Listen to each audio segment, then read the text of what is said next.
তো বন্ধুরা আজকে আমি করব সয়াবিনের রেসিপি। তো দেখুন এখানে আমি একটা প্যাকেট সয়াবিন নিয়ে নিয়েছি। এবার সয়াবিনটাকে ভালো করে আমি সেদ্ধ করে নেব। তার জন্য দেখুন গ্যাসের উপরে আমি কড়াই চাপিয়ে এবার আমি জল দিয়ে দিচ্ছি। সয়াবিনগুলোকে ভালো করে সেদ্ধ করে নেব। তার জন্য খুব ভালো করে জলটা গরম হয়ে গেছে। এবার আমি সয়াবিনগুলো দিয়ে দিচ্ছি। এবার দেখুন সয়াবিনগুলো কিন্তু ফুলে ডবল হয়ে গেছে। এবার আমি গ্যাস থেকে নামিয়ে দেব। ওইদিকে আমার সয়াবিনগুলো ঠান্ডা হতে হতে আমি এদিকে আলুগুলো ভেজে নেব। তার জন্য কড়াইয়ে আমি তেল দিয়ে দিচ্ছি। তেলটা আমার খুব সুন্দর গরম হয়ে গেছে। আলুগুলো এবার আমি লাল লাল করে ভেজে নেব। ওইদিকে আলুটা ভাজতে ভাজতে এদিকে সয়াবিনটা পুরোপুরিভাবে কিন্তু ঠান্ডা হয়ে গেছে। এখানে আমি দু একটা উপকরণ মেশাবো। সেটা হচ্ছে লবণ, আর দেব হলুদ, আর দেব বেসন। যেহেতু এটা নিরামিষ রেসিপি তার জন্য আমি এখানে বেসন অ্যাড করছি। এবার আমি সবগুলো উপকরণ দিয়ে এইভাবে ভালো করে মাখিয়ে নেব। এইভাবে মাখিয়ে আমি কিছুক্ষণের জন্য রেখে দিলাম। তো নিয়ে নিচ্ছি আদা, আর নেব লঙ্কা, আর নেব জিরে। এখানে দিয়ে দিচ্ছি একটা মতো টমেটো পেস্ট। অল্প একটু জল দিয়ে এবার আমি ঢাকা দিয়ে একটা মিক্স করে নেব। আলুটা আমার খুব সুন্দর কিন্তু ভাজা ভাজা হয়ে গেছে।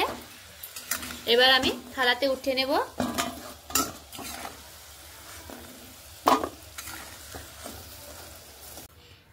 এবার আমি ওই তেলেই আলু ভাজা তেলগুলোতেই কিন্তু সে সয়াবিন মাখাগুলো আমি হালকা করে ভেজে নেব।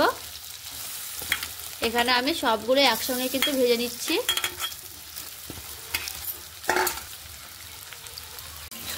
এবার ওপর থেকে তল থেকে ভালো করে এইভাবে নেড়ে নেব। এখানে কিন্তু হালকা করে নাড়তে থাকতে হবে।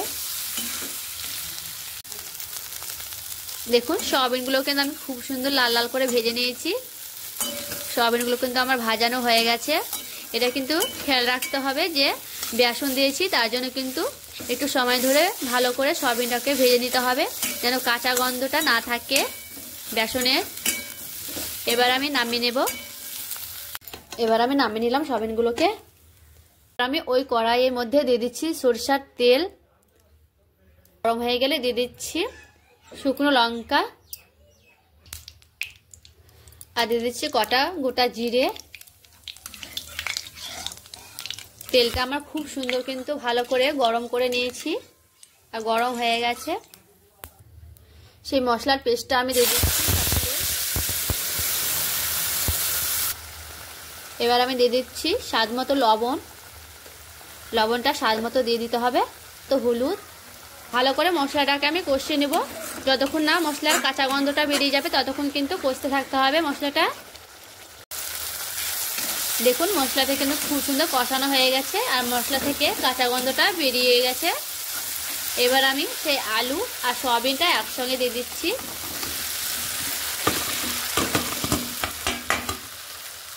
দিয়ে আবারও ভালো করে কষিয়ে নেব। ভালো করে কষিয়ে নিতে হবে। এখানে সয়াবিনের সঙ্গে আলুটা একটু সুন্দর করে কষিয়ে নেব। মশলাটা আমার খুব সুন্দর করে কিন্তু কষানো হয়ে গেছে। আর এদিকে আমি গরম করে রেখেছিলাম জল, সেই গরম জল আমি দিয়ে দিচ্ছি ঝোলের জন্য। এখানে বেশি কিন্তু জল দেওয়া যাবে না। সয়াবিনে কিন্তু বেশি ঝোল করলে খেতে ভালো লাগে না, অতটা টেস্ট হয় না। অল্প ঝোল করলে কিন্তু ভালো লাগে, সয়াবিনটা খেতে টেস্টি হয়। তো আমি এখানে গরম জল ব্যবহার করেছি। দিয়ে হালকা করে জল দিয়ে এবার আমি ফুটতে দিয়ে দিব কিছুক্ষণ। দেখুন সয়াবিনটা আমার খুব সুন্দর কিন্তু ফুটতে লেগেছে। এবার আমি অল্প একটু চিনি দিয়ে দিচ্ছি। দেখুন সয়াবিনটা আমার কিন্তু খুব সুন্দর হয়ে গেছে। আর দেখুন চারদিক দিয়ে কিন্তু তেলটা ছেড়ে এসেছে। এবার আমি ওপর থেকে দিয়ে দিচ্ছি ধনে পাতা। ধনে পাতা কুচনো দিয়ে দিচ্ছি। দিয়ে ধনে পাতাটা দিয়ে ভালো করে আমি একটু নেড়ে নেব।